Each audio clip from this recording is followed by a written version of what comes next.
안녕하세요. 구름이입니다. 구독과 좋아요 부탁드립니다. 라디오 키스키스 나폴리는 로렌티스 회장이 오시멘의 에이전트와 새로운 계약을 협상 중이라고 보도했습니다. 라디오 키스키스 나폴리는 구단과 특별한 계약을 맺어 구단에 가까이 접근할 수 있으며 많은 정보를 제공합니다. 24세의 오시멘은 1억 유로가 넘는 몸값을 자랑하며 세리에 28경기에 출전해 23골을 넣으며 카포카노니엘의 득점왕을 향해 순항하고 있습니다. 오시멘은 2025년 6월까지 계약이 체결되어 있습니다. 오시멘은 맨유, 바이에른 뮌헨, 파리 생제르맹, 첼시 등 세계 유수의 클럽과 연결돼 있습니다. 구단주는 여름에 매각할 의사가 없다고 팬들에게 여러 차례 공언한 바 있습니다. 나폴리가 스타 선수 중 한 명을 희생한다면 김민재가 될 가능성이 높다는 보도가 나오고 있습니다. 김민재는 이번 시즌 나폴리의 세리에 34경기 중 33경기에 선발 출전했으며 그 과정에서 17번의 클린시트를 기록했습니다. 최근 몇 년 동안 주가가 상승하면서 김민재는 필연적으로 광범위한 이적설의 대상이 되었습니다.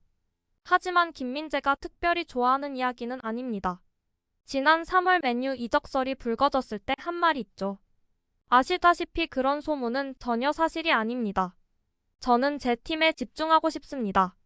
이런 소문을 들은 지 4년이 넘었습니다. 불편하죠. 언론 관계자분들이 그런 이야기를 퍼뜨리지 않았으면 좋겠어요. 그러나 여름 이적 시장이 다가오며 바이아웃 조항을 노리는 팀들이 있는 건 사실입니다. 맨유는 올여름 이적 예산이 1억 파운드 정도라는 말이 나오고 있습니다. 이 금액은 클럽이 카타르의 새로운 거대 부호에게 매각되더라도 마찬가지입니다. 맨유가 많은 영입 선수들을 영입하려 한다면 선수 매각은 필수가 될 것입니다. 그리고 어제 영상에서 맨유가 김민재 선수에게 6천만 유로 측정을 했다고 알려드렸습니다. 그 소식은 영국 언론들도 빠르게 받았으며 추가 소식을 쏟아내고 있네요. 맨체스터 이브닝 뉴스에 따르면 여름 이적 시장을 앞두고 해리 케인을 새로운 공격수 영입의 주요 타깃으로 삼았고 에릭 텐 하그 감독은 시장이 다시 열리면 최소 2명의 대형 영입을 원하고 있습니다. 이적료가 추가 영입에 영향을 미칠 것으로 보입니다. 여러 미드필더가 올드 트래포드로의 이적과 계속 연결되고 있으며 이번 시즌 세리에 리그에서 인상적인 활약을 펼친 나폴리의 수비수 김민재도 주목을 받고 있습니다. 더 선에서도 맨유의 상황과 김민재 선수를 주목하고 있습니다. 시즌 개막을 앞두고 리산드로 마르티네즈와 라파엘 바란의 장기 부상으로 인해 맨유의 센터백 전력 부족이 부각되었습니다. 루크쇼는 평소주 포지션인 왼쪽 측면이 아닌 보조 센터백으로 출전해야 했습니다. 맨유의 주장 해리 맥과이어는 텐 하그 감독이 맨유를 잉글랜드 리그 정상에 올려놓기 위해 선수 보강을 모색하면서 여름에 팀을 떠날 수도 있습니다. 김민재는 이번 시즌 33경기에 출전해 2골을 기록했습니다. 이탈리아 1부 리그에서 가장 많은 클린시트와 23골만 허용하는 등 김민재의 영향력은 광범위하게 퍼져나가고 있습니다.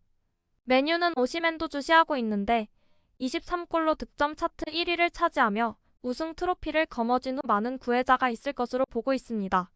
이와 같은 소식은 데일리메일에서도 다루고 있는데요. 중복되니까 이 보도를 본 팬들 하는 얘기를 보겠습니다. 박지성과의 인맥을 활용해 김민재를 확보하세요. 손흥민이 움직이기 전에 더 빨리 움직이세요. 헤어스타일은 한국의 맥과이어처럼 생겼어요. 나폴리는 세계적인 수준의 감독과 함께 세계적인 수준의 팀을 보유하고 있습니다. 또한 많은 인재를 영입해 구단도 매우 부유합니다. 이번 시즌 나폴리 선수 중 누구도 나폴리를 떠나지 않을 것이라고 믿습니다. 맨유는 당나귀 맥과이어를 영입하기 위해 9천만 파운드를 지불했고 세계 최고의 센터백을 4천만 파운드에 영입할 수 있다고 믿나요? 이 선수들은 모두 새로운 계약을 맺을 것입니다. 이적 시장을 망친 책임은 1차적으로 맨유에 있습니다. 누가 이런 말도 안 되는 소리를 만들어낸 걸까요? 만약 클럽들이 그의 바이아웃 금액을 준비한다면 나폴리는 그가 어느 클럽으로 갈지 결정할 수 있는 권한이 전혀 없습니다. 따라서 조항보다 더 많은 금액을 제시하는 것은 말이 안 됩니다. 클럽이 바이아웃보다 더 많은 것을 제공하는 유일한 이유는 구매 클럽이 구매 시 전액을 입금해야 하는 일반적인 경우와 달리 여러 해에 걸쳐 수수료를 분할 지불할 수 있도록 하기 위해서입니다. 그리고 FFP의 장부는 그렇게 진행됩니다. 당신이 말했듯이 넌센스입니다. 저는 김민재가 맨유에 왔으면 좋겠어요. 챔스리그 리버풀전에서 김민재 선수의 경기를 봤고 다른 리그에서도 김민재 선수의 경기를 봤어요.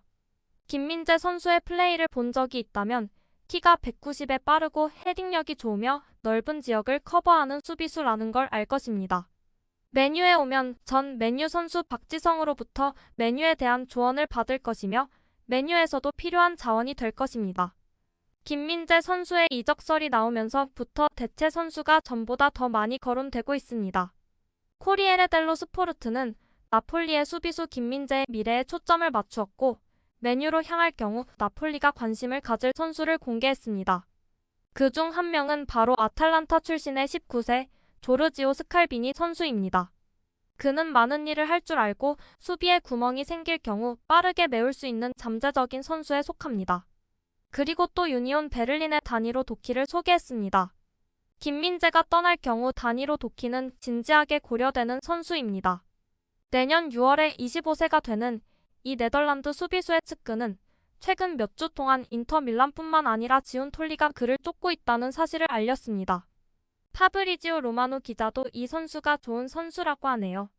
지난 여름 자유계약으로 유니온 베를린에 입단한 후 최고의 활약을 펼치고 있는 다니로 도키. 호펜하임을 상대로 2골을 넣으며 이탈리아와 잉글랜드 클럽들이 여름에 그를 주시하고 있습니다. 마시밀리아노 마달로니 감독은 키스키스 나폴리와의 인터뷰에서 김민재와 쿨리발리의 차이를 말하며 대체할 수비 또한 추천하네요. 김민재는 맨유뿐만 아니라 많은 명문 클럽들이 원하고 있습니다. 지금까지 세리에 리그 공중볼 다툼에서 가장 많은 승리를 거둔 선수로 기록될 만큼 뛰어난 능력을 갖춘 선수를 찾기가 쉽지 않습니다. 김민재는 쿨리발리와는 다른데 그는 팀워크가 좋고 수비 라인을 깨지 않는 것이 차이를 만듭니다. 저는 그가 쿨리발리보다 더 완벽하다고 생각합니다. 스칼비니? 제 생각에는 볼로냐의 루쿠미가 더 나을 수 있습니다. 지온 톨리는 아주 잘해왔고 저비용을 들여 우승에 관여했기에 모두가 그를 찾고 있습니다. 나폴리의 사정에 정통한 기자 움베르토 키아리엘로는 김민재 선수가 남을 거라고 하네요. 나폴리의 멋진 파티는 6월 4일까지 계속될 것이며 우승컵을 받는 큰 파티도 있을 것입니다. 그리고 나폴리 주위엔 많은 루머들이 떠돌고 있습니다. 스팔레티가 떠난다. 스팔레티가 마음에 들지 않았다. 지온 톨리가 유벤투스와 함께하고 있다. 김민재가 맨유와 계약했다. 크바라가 맨시티로 오시면은 이미 팔렸다 등 걱정될 정도로 나폴리의 그림자를 드리우고 있습니다. 나폴리 팀은 틀을 유지하며 경쟁력을 유지하기 위해 노력할 것입니다. 나는 스팔레티 감독과 모든 선수들이 남아있을 것이라고 확신하며 몇 명만 떠날 것이라고 생각합니다. 누가 제안하든 간에 15일 동안 바이아웃 조항이 있는 김민재만 문제가 있다고 생각합니다. 하지만 김민재는 물건이 아니며 그를 원하는 사람은 누구든지 그의 동의가 있어야 합니다. 나폴리는 재계약을 원하며 김민재는 나폴리에 있는 것을 기쁘게 생각합니다. 나폴리를 떠날 선수는 은돔벨레와 덴메 2명이며 나폴리는 이미 떠날 선수를 대비해 선수를 물색하고 있습니다. 구독과 좋아요는 제작하는 데 큰 힘이 됩니다. 감사합니다. 다음에 또 보아요.